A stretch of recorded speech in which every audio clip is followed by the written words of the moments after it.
Hey everyone, it's Sean, and we're back today to wrap up our 4-word gospel. Before we jump into the last word and close this out, I just wanted to see if maybe you could tell me what the 4-word gospel is. It's okay, I have time. I bet many of you know all 4 words.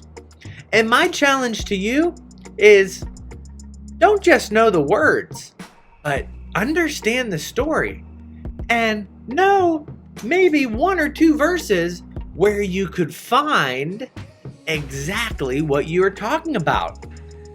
In all of our videos, we used several scriptures to talk about each word. And those scriptures, well, those would be good for you to memorize and remember where they're located. I pray that God would give you many opportunities to share the 4-word gospel with your family and friends. And sometimes people they'll say, where's that from? Or how do you know that? And you have the opportunity to say, well, I believe in God's word. And in fill in the blank, this is where I know who God is. We need to be people that keep going back to God's word for the truth. The world will tell us all sorts of things that they want us to believe to be truth. But the most important truth that we can ever have, it's God's word. And this is how we know God and how we know His great big plan. If you can't remember any of the verses that we went over in all of our videos, by all means, go back to the YouTube page and watch them again. Jot a few down. Or another great opportunity is for you to ask someone at your local church or someone who loves Jesus and say, hey, I have a question. Maybe you could help me with this. Where could I find a verse about God rescuing us through Jesus?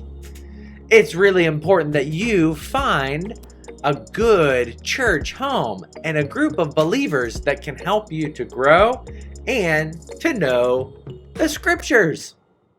So now, let's cover our 4 words. Creation.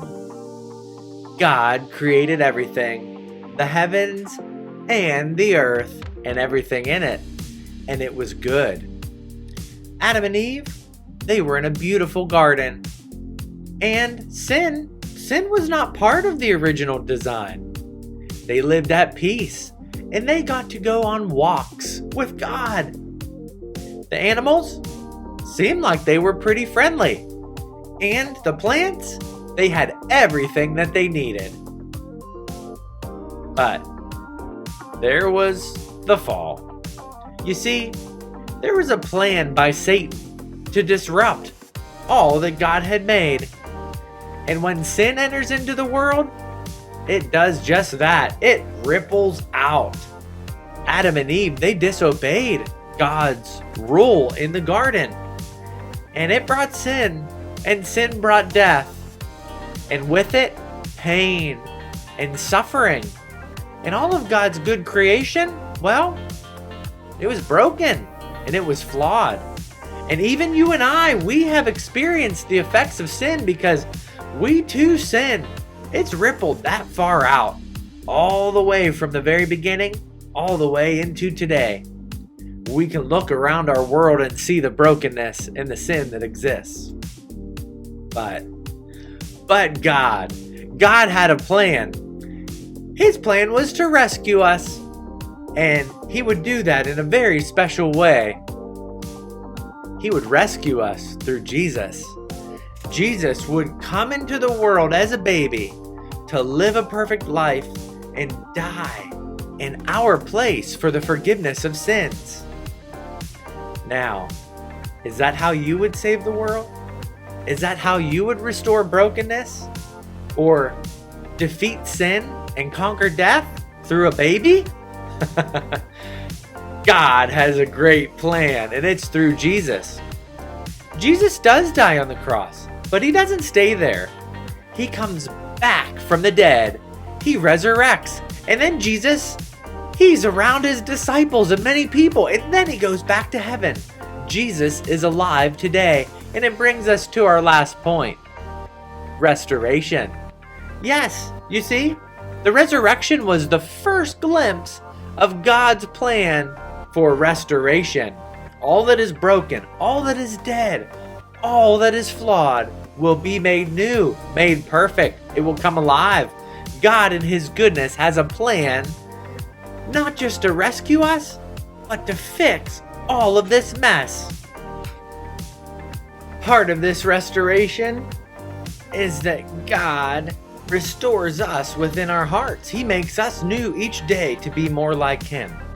But we're also told that God has a great plan for a dwelling place for us for all eternity.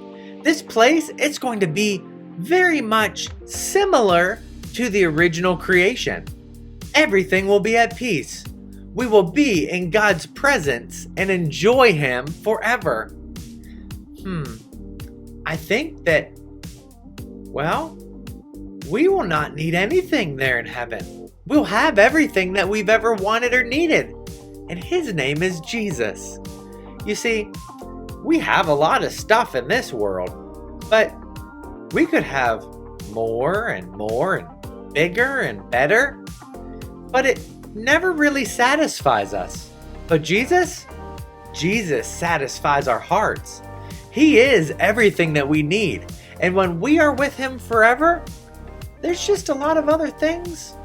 Well, they'll be a distant memory.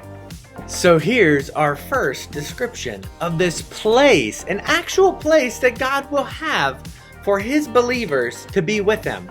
If you have your Bible, open up to John chapter 14, verses 2 to 3. In these verses, Jesus tells us something very special.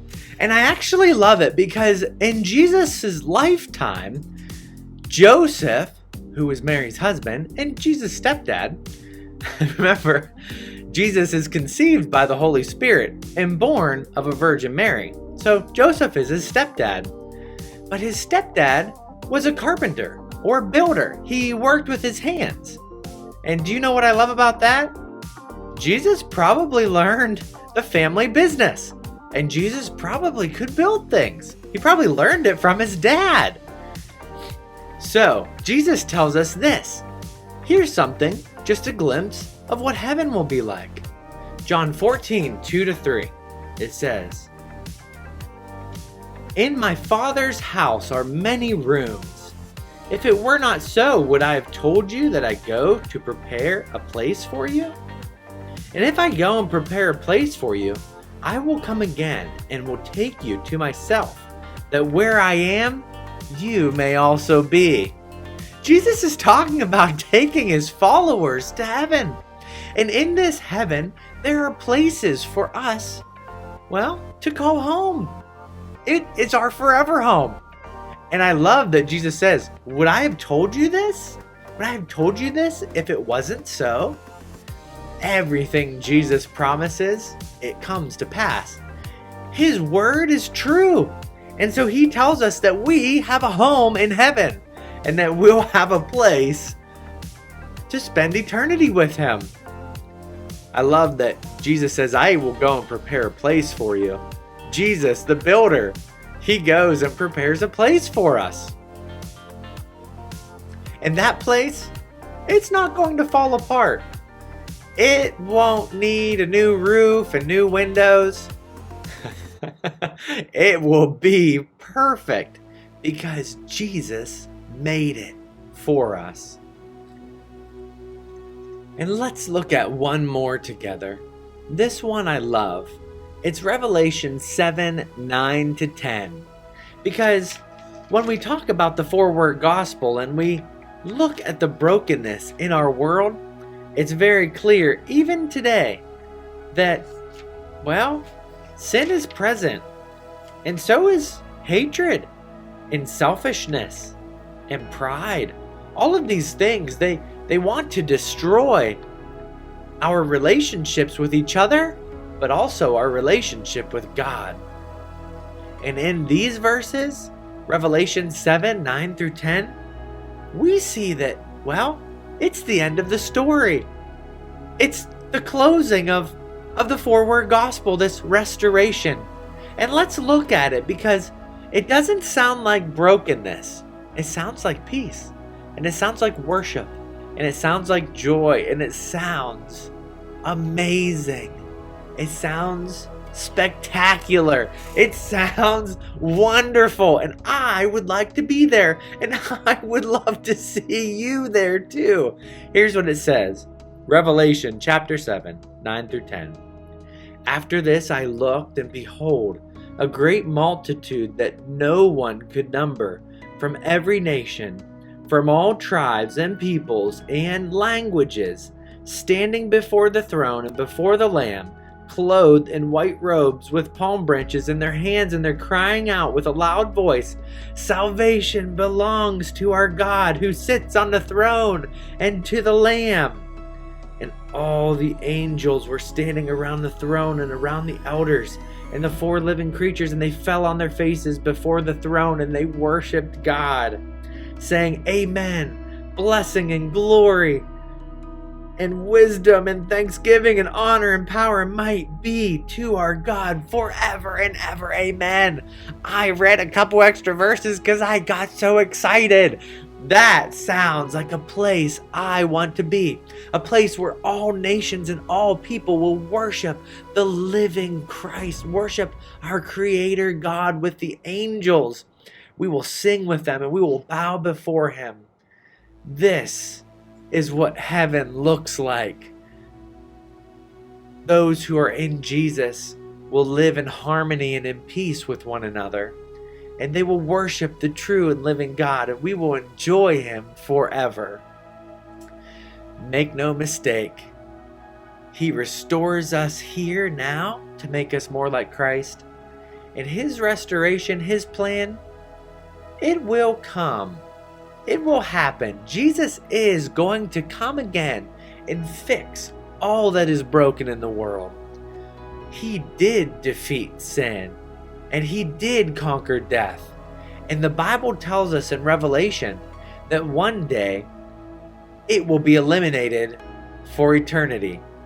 Satan and Satan's followers, they'll be gone, away from God in a very terrible place called hell. Those who reject God and live in rebellion, heaven will not be their home. They'll be in a place of torment, and it's called hell. But those who are in Christ, they get to enjoy all of these things that we just described. And God's going to make everything new. Do you want to have a home in heaven? The better question is, do you want a relationship with Christ? You have heard the forward gospel, and you know exactly how God's plan is to come and seek and save the lost. We've read it in the Word. And I pray that God, through the power of His Spirit, transforms your heart to follow after Christ. You can be forgiven of your sins, and you can be with Him for all eternity. The forward gospel: creation, fall, rescue, and restoration. You can always watch those videos and review on the YouTube channel, and I'm really excited. I've been working on something special for you guys. Here in the coming weeks, we will be looking at some of Jesus's parables. Yeah, these are stories that Jesus made up. They're stories that He uses to tell the greater story. And they're really fun, and they really make us think a lot. But these parables, I'm excited to dive into those with you in the coming weeks. And I hope maybe we could, I don't want to spoil it. I'll see you next week. Have a good day, guys. Bye-bye.